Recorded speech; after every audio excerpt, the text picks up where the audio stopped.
Good afternoon, Las Vegas. Woo! It's awesome to be here with all of you this afternoon. My name is Stephen Orban. I've been with AWS for just over 5 years now. I spent my first several years here as our head of enterprise strategy globally, and now I've spent my last couple of years building a new service that I'm super excited to share more with you about called AWS Data Exchange. I'm also very humbled to be joined by three of my favorite innovators from New York, Josh Cohen, the SVP of Product from Foursquare, Hisham Odgri, the Chief Executive and Co-founder from Enigma, and Akram Chetibi, one of the product managers who's been working with us on AWS Data Exchange. And both Foursquare and Enigma have been super influential in helping us shape AWS Data Exchange, and I hope that they're going to be able to help you better understand how customers and data providers are using AWS Data Exchange to improve their decision making. Now, it should come as no surprise to most of you that more and more developers, researchers, and enterprises are using more data from more sources to make better decisions. Now, some use cases for third-party data is really well understood and has been happening for a long time. Financial services organizations have been using market data, company data, and news feeds for decades to make smarter financial decisions. Doctors and healthcare providers have been using real-world evidence data to understand the efficacy of various different treatments and discover new and improved drugs. Advertisers have been using customer sentiment data to develop marketing campaigns to reach the right audiences and at the right time and in the right place. But there's also a number of new use cases that are emerging that will continue to shape how we understand the world, particularly now that the cloud has made it possible to generate and store more data than ever before. For example, satellite imagery and location-based data can now be used to more effectively deploy responders to natural disasters and better plan for things like urban development. Vehicles, the cars we drive, are now being manufactured with thousands of different sensors that are producing telemetry data that can help us predict traffic patterns and lower insurance premiums for those of us who drive more safely. And of course, developers and data scientists are increasingly using machine learning powered by data that they acquire to predict all kinds of outcomes and need access to that data to train their models very quickly.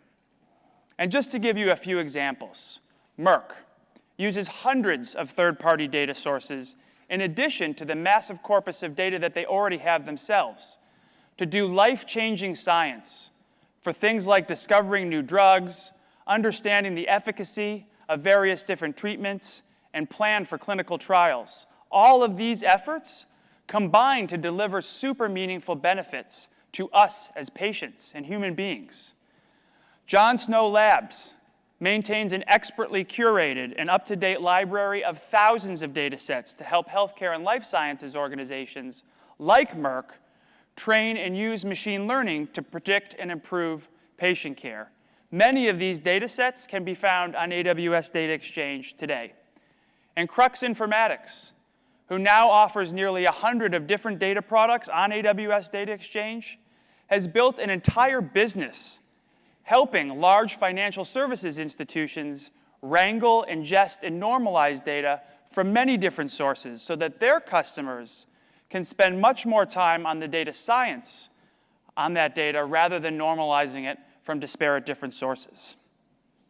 And as I'm sure most of you would agree, we all want to make data-driven decision-making much easier.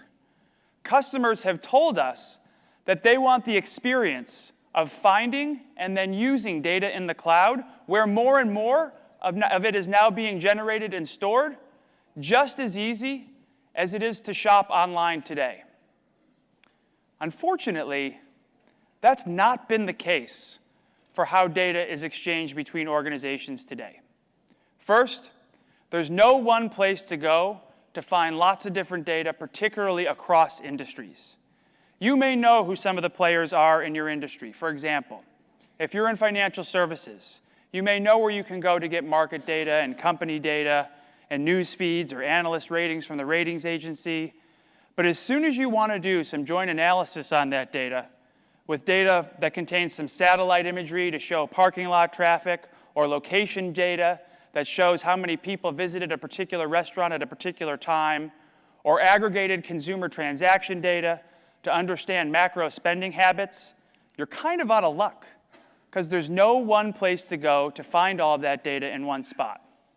And despite the fact that more and more organizations are generating so much more valuable data in the cloud, there hasn't been an easy way for them to let the world know that they could make that data available to them, nor is there an easy way for them to deliver that data to their customers at any reasonable scale. And even if you did find the data that you needed from a data provider who is ready and capable to license it to you, you might spend weeks or even months building bespoke IT capabilities to integrate that data into your applications, analytics, and machine learning models, because every data provider does it a little bit differently. We have lots of customers in 2019 who are still shipping hard drives, DVDs, and CDs to each other, managing dozens or even hundreds of different FTP credentials, many of which come with their own security and reliability and storage challenges, and even APIs, which many of us would acknowledge as a much more modern way to deliver data between organizations, leave the subscriber who might be taking in lots of different APIs to manage all the nuances and all the different credentials that go with each one of them, which takes away from all the value that they could be doing on the data science on that data instead. Just to give you an example, I talked to a really large insurance company in the Northeast in the US just a few weeks ago, and they told me that they have a significantly sized FTP team that does nothing for their organization but deal with all the ingestion of the hundreds of third-party data sources that they take in. And all of the people on that team would much rather be spending their time doing the data science on that data so that they could deliver better insurance products for their customers. And data providers have the same challenge in reverse. All of the plumbing that they need to build and maintain to serve their customers, storing the data, delivering it through various channels, billing for it, and understanding how their customers acquire that data, isn't really a differentiator for their business. It's really just the cost of doing business to serve their customers. And many of the providers who do this today have asked us for a more efficient way that takes advantage of the capabilities of the cloud to deliver to their customers more effectively. Worst of all, these barriers are often preventing organizations that have valuable data to share from making it available to customers in the first place, especially if it isn't part of their core business, because it's just too hard. This, of course, leaves those of us who would benefit from making decisions using that data frustrated that it isn't available for us to consume. And unfortunately, I've got a lot of firsthand experience with some of these problems. I spent several years as the CIO of Dow Jones before I joined AWS 5 years ago, and before that, 11 years at Bloomberg. And I remember being consistently frustrated with how the providers that we were working with, who we consumed data from to build our products for our customers, were delivering that data for us, how long it took, how slow it was, how long the licensing and the delivery took. And it just took too long for us to continue to deliver value for our customers. So, after hearing the same frustration from hundreds of customers over the last several years, we're super happy to have introduced AWS Data Exchange as a new service that makes it easy for AWS customers to find, subscribe, and use third-party data in the cloud in a completely cloud-native way. In just a few minutes, everybody here in this room can find more than 1,500 data products in AWS Marketplace from more than 90 qualified data providers. We currently have a strong selection in industries like financial services, healthcare and life sciences, location-based data, aggregated consumer data, and a whole lot more. Once you're subscribed to a product, you can use AWS Data Exchange's API to natively copy those data sets into your own S3 buckets. And perhaps best of all, every time a provider publishes a new revision of their data set, AWS Data Exchange sends you as a subscriber a CloudWatch event that you can use to automatically consume those new revisions in a cloud-native way in your applications, analytics, and machine learning models. All of your subscriptions clearly appear in the AWS Data Exchange console, so you have one place where all your licensing agreement and subscription terms are consolidated. No more trying to root around in a filing cabinet or the email accounts of people who might have subscribed to something and left the firm. All of that is going to be consolidated in the AWS Data Exchange console, and any fees for commercial products that you may have purchased, we have a number of free products available as well, are all consolidated on your AWS invoice. I suspect that many of your procurement departments, for those of you who subscribe to lots of different third-party data, would appreciate some of that consolidation of billing relationships as well. And AWS makes it really easy to run a business providing data to AWS customers as well. In just a few minutes, qualified data providers can create any number of data sets, which you can think of as a logical container for data. Using our API, publish revisions to those data sets, where a revision could contain any number of assets or anything that can be stored in an S3 object. So for example, maybe if you're in financial services, you could have a data set for US end-of-day equity pricing, and every day at 4 o'clock after the market closes, publish all of the day's trading activity in a new revision, or maybe changes from the previous day programmatically to that data set, and then package those data sets in products, where a product would contain any number of data sets, the data subscription agreement that defines the terms of use that the data provider would prefer to set for subscribers who come to subscribe to that product, and the price and subscription terms. And once those products are published into our catalog, they're available in the AWS Marketplace for millions of AWS customers worldwide to find, subscribe to, and use. Nothing to build, to store the data, to deliver the data to your customers, to bill or collect revenue for the data, and only those customers with an active subscription to your data products will have access. And all of this can be done in a way that is consistent with what customers have come to expect out of AWS services. The catalog is globally available no matter where you are in the world. You can browse AWS Marketplace for all the products that we have available. There's an easy-to-use and well-documented API and console experience to interact with data sets in your subscriptions, whether or not you're a provider or a subscriber. And we already have customers who are automating both the publishing and the ingestion of data that they subscribe to so that they can use it in AWS services in a cloud-native way. To give you an example, IMDb, the Internet Movie Database, many of you have probably heard of them. They publish a number of products on our service today, things covering movies and box office performance and actors and actresses and the movies that they've been in and so on and so forth. Their engineers has set up some software to publish new revisions of their data every evening using our API. They have a number of subscribers on the service already. Our service, every time they publish a new revision, sends that CloudWatch event to all of their active subscribers, and we know of at least one of their subscribers triggers a Lambda function in response to the CloudWatch event that we send to then automatically consume that revision from our service and then copies that data into their Amazon RDS table, which their application sits on top of. So in a completely automated end-to-end workflow in the cloud, the publisher, the provider, is able to publish new data and have their customers automatically consume it right into their AWS ecosystem. And, as Akram will show you in a few minutes, you can easily use that data that you subscribe to in any service that works on top of S3. And in addition to being able to automatically consume new revisions, we have a capability that our customers seem to favor called Bring Your Own Subscription, or BYOS, which allow you to migrate existing subscriptions that you may have had with providers from any qualified data provider on the service. This gives you a single way to find and retrieve both new data that you might be searching for and subscribing to, but also data that you already subscribe to from existing providers who are available on the service, all in a way that is consistent with the work that you're doing on AWS already.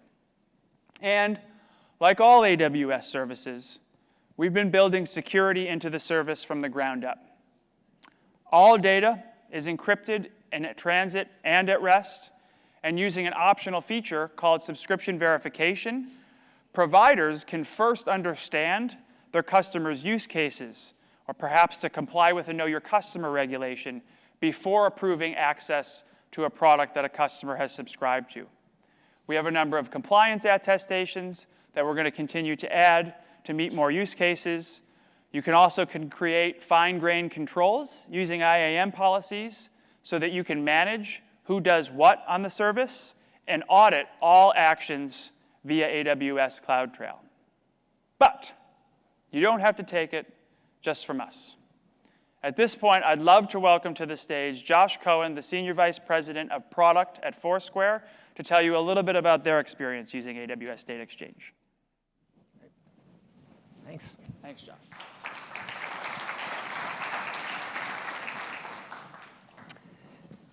Hi, I'm Josh Cohen. As Stephen mentioned, I'm head of product at Foursquare. You may be familiar with Foursquare, but there's a good chance that you are maybe not familiar with what we've been up to over the last 10 years or so. So in these last 10 years, Foursquare has become the leading location platform, helping brands and developers create great contextual experiences using location. And you may not know it, but you are likely already benefiting from Foursquare data, because our data is already used by hundreds of different leading technology companies to integrate location into their apps or their different services. So if you have ever hailed an Uber, if you've ever geotagged a tweet, if you've ever taken a picture with a Samsung phone, then you're using Foursquare's data. And Foursquare is the only location platform that has a deep and precise understanding of people and the places that they go. And this allows us to get a better understanding of their interests, their preferences, and their affinities. So we also understand that getting location right is really hard, but it's also incredibly important. And if you imagine for a second, if you're trying to target somebody who loves steak, and to do that, you're using location data that tells you they went to a steakhouse, but in reality, they went to the vegan restaurant right next door. This can be a real problem for the people you're trying to reach. So how do we do this? We use over 14 billion first-party data points that come from our own apps, from our SDK partners. We use that to feed into our very sophisticated machine learning models, and then combine that with phone sensor data to create a crowdsourced map of the world. And for today, for the first time ever, we're now making this available through this preferred partnership with Amazon. And so we have two main products that we're making available. So one is our Places data. Places data is sort of information on over 105 million points of interest, more than half of which are sort of commercial venues and chains, which includes basic firmographic data, lat longs, address, hours, as well as rich content about those venues.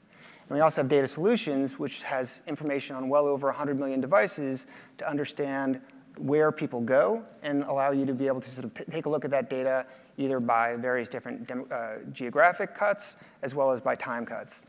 And together, these two products allow you to sort of do a whole number of different use cases through the Amazon Data Exchange. So for example, if you're a real estate company, you can use our venue data and our foot traffic information to do better site selection about where you want to put your next office or your next store. Or if you're a municipality, and you can take your existing information that you have, let's say census data or traffic information, and combine that with what we have around venues and foot traffic to build a much more intelligent traffic or micromobility strategy. And so starting today, these types of location-based data sets are available directly from Amazon through the Data Exchange. We're really excited about this because we feel like it leverages some of the real strengths of Foursquare, which is our sort of the huge scale that we have in terms of data, our superior coverage, and our unmatched accuracy. And we're marrying that with Amazon, who's sort of the clear leader in cloud storage, making it easy for all the different clients who are using AWS to be able to get access to the data and start using it right away. For years, we've helped marketers, we've helped developers, we've helped brands, we've helped leading global companies take our understanding of people and the places they go and sort of create unique experiences with location. And now, with this partnership, our data is more accessible than ever before. So you can get this directly through Data Exchange, as Stephen mentioned. You can also reach out to us if you've got questions around how this works or other custom data sets or pricing models that may not be available directly there. We're happy to have that conversation. And with that, I want to hand it over to Hisham from Enigma.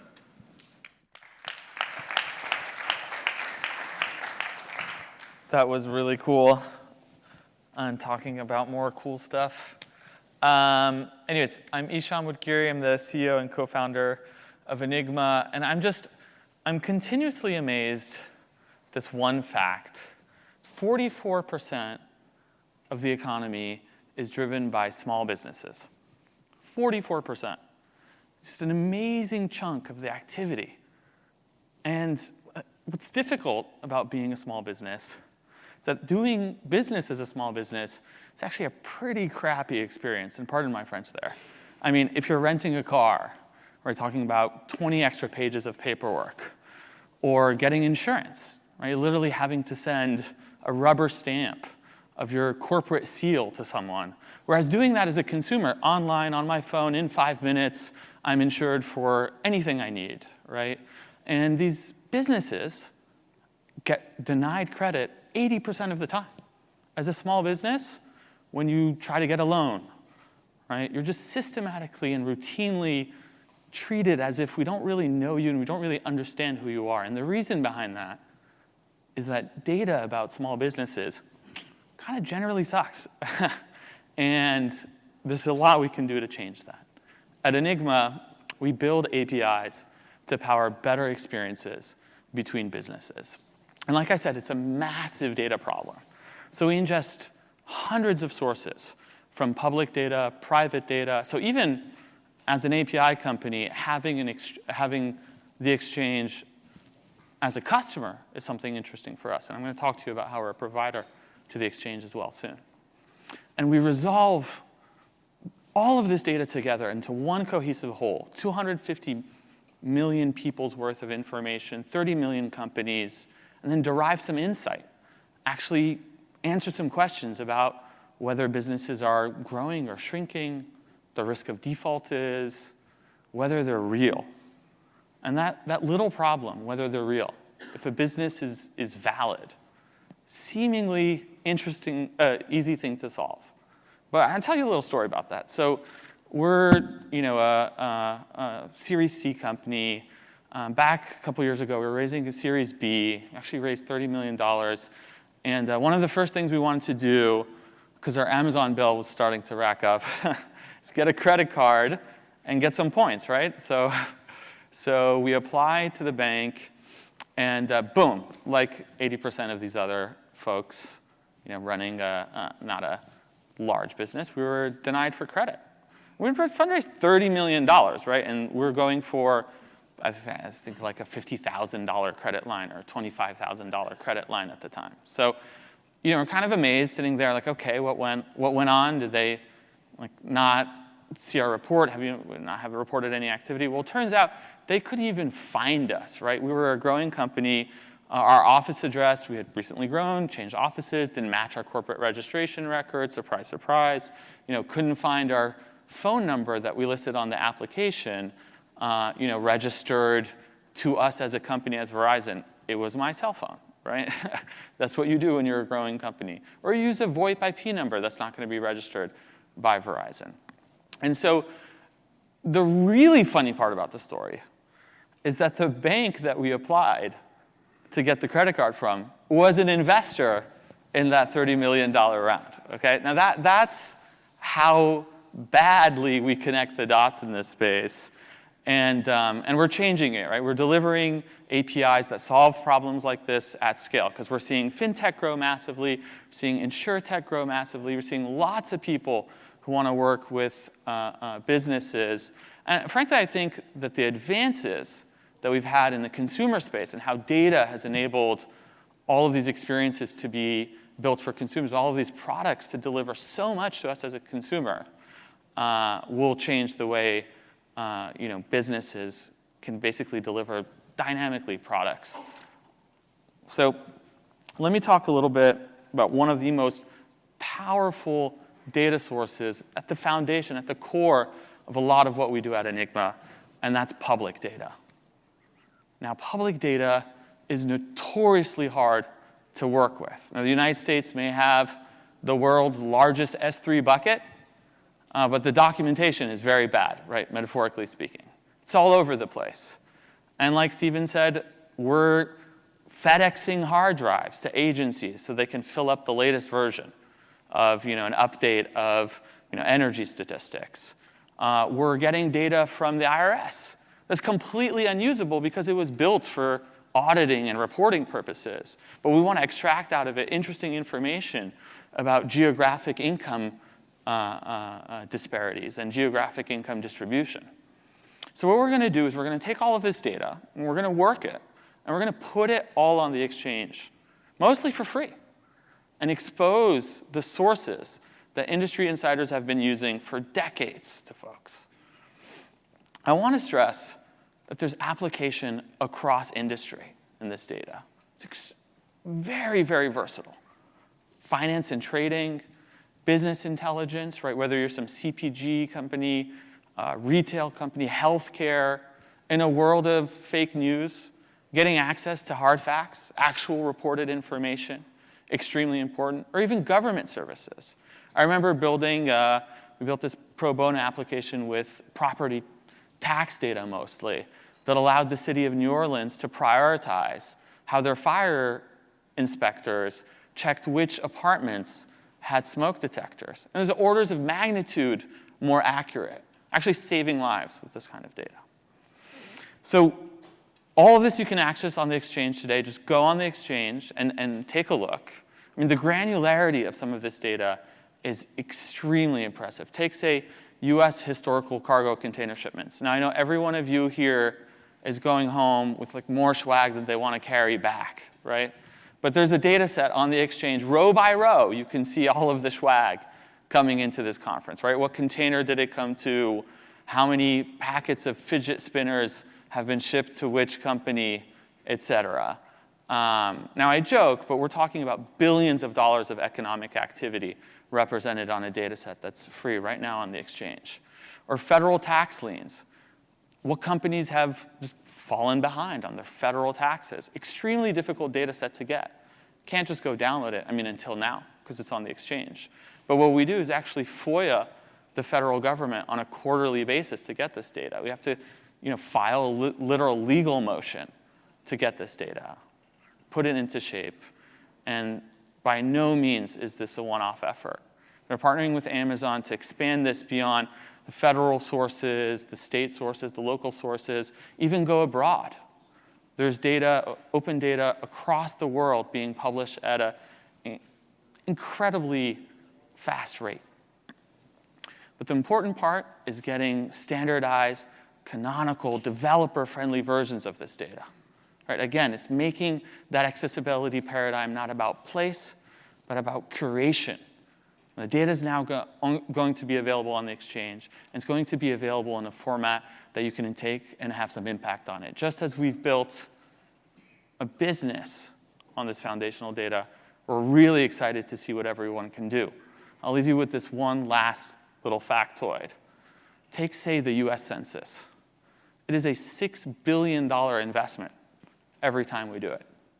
It mobilizes over 400,000 people, one of the largest data collection operations on the planet. It is extremely unwieldy as a data set.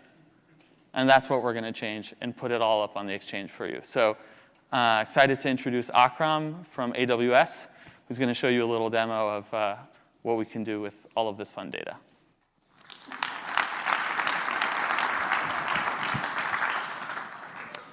Thank you, Hisham. Hello, everyone. My name is Akram. I'm a senior product manager at AWS, and I am very excited to show you the product in action and do a little bit of a live demo so that you can see how you can use AWS Data Exchange to access data and make business decisions. So I'm just going to set up real quick.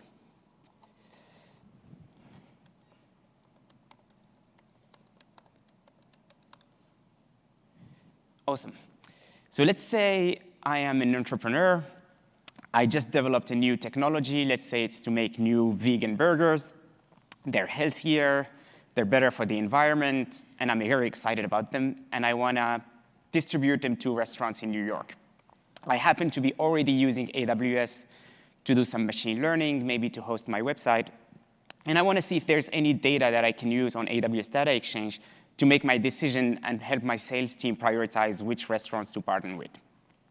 So hopefully by the end of this demo, I will be able to find the data set, analyze them using AWS services, and then make a decision. So first things first, first thing I need to do is just go to the AWS Data Exchange console. So like any other service, it's available here on the console. And on the AWS Data Exchange console, the first thing I see is the product catalog.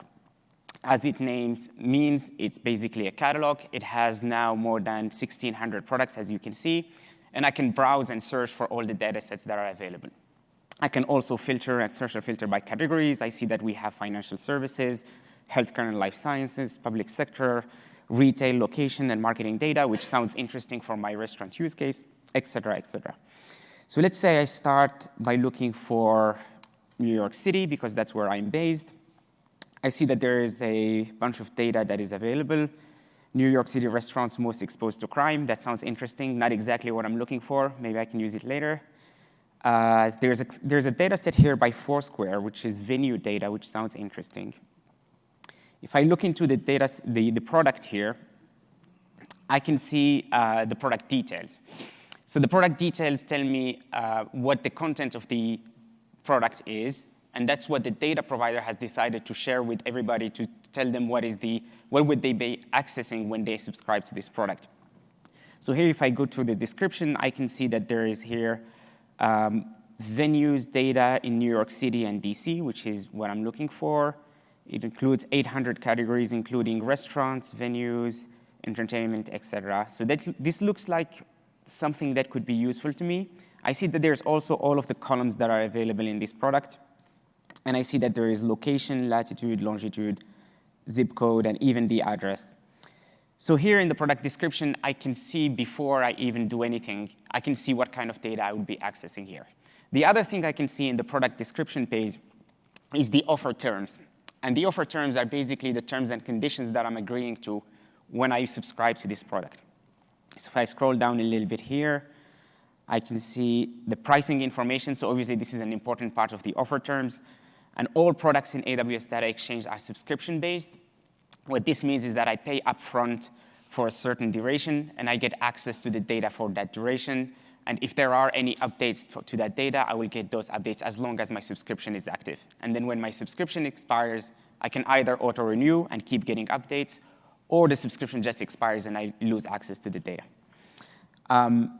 The other important part of the offer terms that is available here is the data subscription agreement, which is the terms and conditions that the provider provides, the data provider provides, to define the do's and don'ts with the data. And it's easily available here, transparently available, probably not the most exciting part of a demo, but it's important to note that it's transparent, it's available, I do not have to contact anybody, it's just there for me to review on my own time. So back to the product description, the last thing that is available here, and I'll get back to it in more details, are the data sets. So these are the containers, the resources in AWS Data Exchange that are used to package data. So one product can have up to 25 data sets, and the same data sets can be packaged into different products depending on the data provider's commercial approach or pricing approach. So now that I've found this product, I can subscribe to it if I want to. So I happen to already have a subscription to this one, so it's telling me, so here, this is convenient so that I don't subscribe twice to the same product. But if I didn't have a subscription, I have here a product open here that I didn't have a subscription to. I can just click the button, continue to subscribe, and I'll be able to subscribe to this product. by just reviewing the offer terms, configuring the duration. Some products have more duration than others, decide whether I want to renew or not, review the data subscription agreement, and then confirm that I want to subscribe to this product. So if I do so, I'll be charged for this particular product $99. I'm not exactly sure I need this one for the moment because the Foursquare one seems to meet my needs, but I can do so if I want to. So for now, what we've done is that we were on the catalog, we browsed the catalog, we found the one data set that sounds interesting for me so that it gives me the list of restaurants available in New York City. That would probably help me prioritize certain neighborhoods over others, but that's still a lot of restaurants. So maybe one thing I can do is try to prioritize also by another dimension. And one thing about my burgers is that they're probably expensive because I'm still new in the business and my technology is expensive. So maybe I can try to focus on neighborhoods with high income. So one thing I can do here is look for income zip code. And I see that there is a product here by Enigma that has IRS data by zip code. Same thing here. I can see the details, and it tells me that there has number of households and the income brackets. I can subscribe to this one too, which I did. And now I have 2 different subscriptions to 2 different products from 2 different providers. And I can see all my subscriptions in my subscription page here in the console, which is available here. So I see that I have a few of them here, including restaurants with inspection grade, et cetera, et cetera. So now that I subscribe to the product, how do I use it? So if I click on the subscription page of the Foursquare data that I just subscribed to now, I can see the terms and conditions that I agreed to when I subscribed. I can see the terms and conditions that I will renew into if they happen to be different. And I can see my auto-renewal status here. And most importantly, I can see the data sets. So I hinted to that in the beginning. This is the actual data that is included in the products. So if I want to know more details, I can click on the data set. And I see what we call in AWS Data Exchange revisions. So in AWS Data Exchange, the data is revisioned. So a revision is a point-in-time view of a data set. And it can either be an incremental change to a data set, so the provider providing more data or corrections, or it can be an entirely new snapshot of data. So it's completely up to the provider to decide. And these revisions are published by the provider on their own schedule. And every time a new revision is published, as a subscriber, I get a notification that tells me, hey, a new revision of this data set is now available. And every time a provider publishes a new revision, the data is stored in the AWS Data Exchange service so that it is immutable in the sense that if the provider wants to correct something, they need to publish a new revision. That way, I get access as a subscriber to the history of the data, and I can do things like bitemporal analysis, et cetera. So the data cannot change behind my back. So let's say this product has one data set that has a single revision that was published on November 5th. I can look into this revision, and I see that it has assets. So assets is in AWS Data Exchange what we call, which is just basically files. So a single revision can have up to 10,000 files. And I can do a couple of things with these files. I can obviously download them to my laptop and play around with them and explore them. Or if I want to do something more interesting and leverage the depth of AWS services, I can export them to S3. So to do so, all I have to do is select the assets, push the export to S3 button. I have an S3 bucket that I prepared here, and then I do export. And what happens when I do that is that there is a job that is created. A job in the backend is just an asynchronous workflow that is running, copying the data from AWS Data Exchange to my S3 bucket. So it takes a few seconds to complete. Once it's done, I can see it here that is finished. I can go to the S3 console.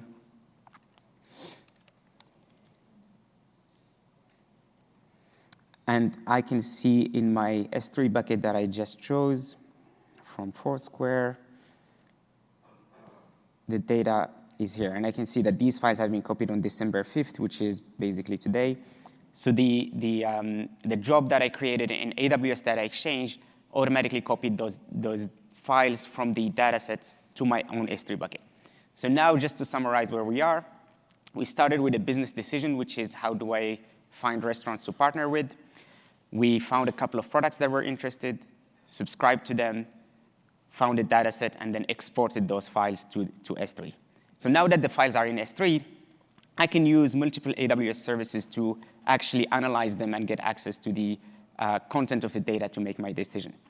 One service that I can use to do so is called AWS Glue.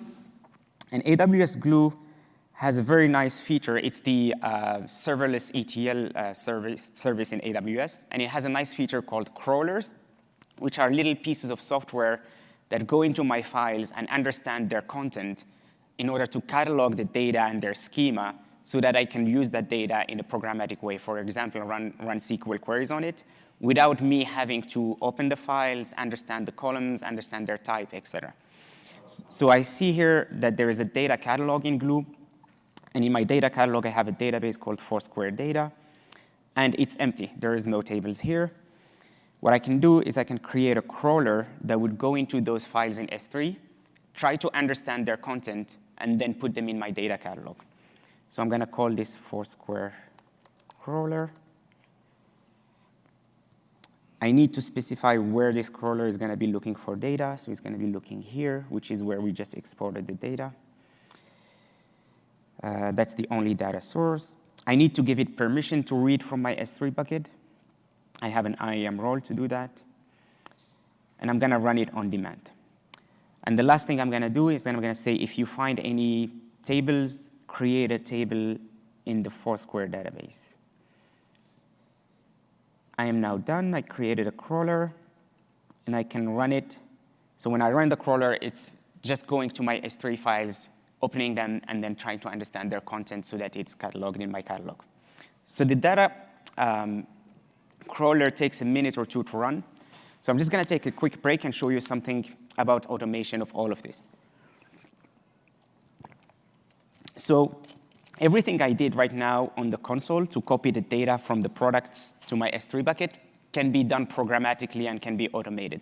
And I'm going to show you an example with a product called Heartbeat, which is a test product that we publish on AWS Data Exchange that happens to have a data set that we update every 10 minutes.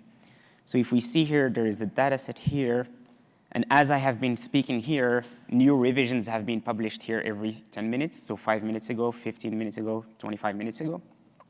So this is just a test product. It doesn't include any useful data in itself, but it's useful to show certain automations and for testing purposes. So here, what I've done is that I set up a Lambda function that does exactly what I did in the console, but programmatically. So every time there is a new revision, there is a CloudWatch event that is fired up, and it kicks off the Lambda function, which starts a job that copies the data from AWS Data Exchange to my S3 bucket. So without getting into the details of the code, it's just doing exactly what I did in the console. And this is set up once, and I set it up a few weeks ago, and it just does the work on the background, so I don't have to maintain it that much. And if you go to S3 and go to my Heartbeat bucket, I can see that every day there is a new folder that is created, including today. And every 10 minutes, there is a new revision that is copied here. So we can see that the last one was at 3 p.m., 3 p.m. and 7 minutes. So as I've been here, every time a new revision is published, the new data is copied to S3. So all what I've done in the console manually can be automated programmatically. So now back to the Glue console, where hopefully the crawler has finished running. It's stopping. It has run for a minute. And it created one table. We can see here that it created a table. So if I go to my databases, Foursquare data, tables, I see that it was empty a few minutes ago. Now there is a table here. And in the table, I can see that the crawler automatically found the schema of the data. So I didn't have to open those multiple files that I got from the revisions. And I can see automatically that the crawler managed to find that the venue name, for example, is a piece of text. The latitude, longitude are numbers, et cetera, et cetera. So it's interesting here to see that the crawler managed to merge multiple files into a single table. So it was able to identify that it was the same data. And it also understands the notion of partitions, so that if there is a new revision in the future, it will be automatically partitioned within that table. So just to summarize where we are, we had a business decision, which is to identify restaurants to partner with. We found a couple of data sets that help us do so, subscribe to them, copy them to S3, and now they're cataloged in my data catalog so that I can use the data programmatically. I did exactly the same thing with the Enigma data. So I have an Enigma table here with its own columns. And I can automatically start running queries directly on the S3 files without loading them into a data warehouse or anything. So there is a service to do that on AWS called Amazon Athena. It's a serverless SQL service, and I can run SQL queries directly on any table that is cataloged in my Glue catalog. So here, I can see that my data sources include the Foursquare database that we just created a new table in. If I reload here, I can see that the new table has showed up here. And I can run all sorts of queries on the data. So I've run a few of them before getting on stage so that you don't have to watch me type. So there's a select star here, just shows me all the content of the table. And I can see the venue names that are in the Foursquare data. And I see that matches what was in the product description. That's venue name, venue ID, latitude, longitude, the address, as well as the category. So I can do the same query, but filter on categories that are restaurants and count the number of venues per zip code. So hopefully that will help me prioritize the zip codes in New York based on the number of restaurants. That would be already a good start. So if I run this query, I can see that there are some zip codes that stand out with more restaurants than others. So this would be useful for my sales team to prioritize. I can also use the Enigma data set to count the number of households between, let's say, 100K and 200K in income and prioritize my zip codes using that. So same thing here. I run a query that counts the number of households. I filter on an adjusted gross income category. And I can see that I have a table that has zip codes and the number of households. And I can do even better. I can run a single query that joins the two data sets because they're all cataloged in my Glue catalog. So I have here a query that does zip code, city, state, and then number of restaurants and number of households. So now, with two different data sets from two different providers, I have a single table that has the data that I need to prioritize. So running queries helps me see and slice and dice the data as I wish to do. But I can also visualize the data with Amazon QuickSight, which is our visualization service. Amazon QuickSight is integrated with S3 and Athena. What that means is that this is the landing page of QuickSight. I can go to Manage Data, and I can create a data set. So I can go here, create a new data set, choose Athena, give it a name. So I'm just going to call it New Data Set. And I will be able to choose a database that is in my catalog. Let's say Foursquare data. And I can choose this table that was just created by the crawler. And if I choose this table,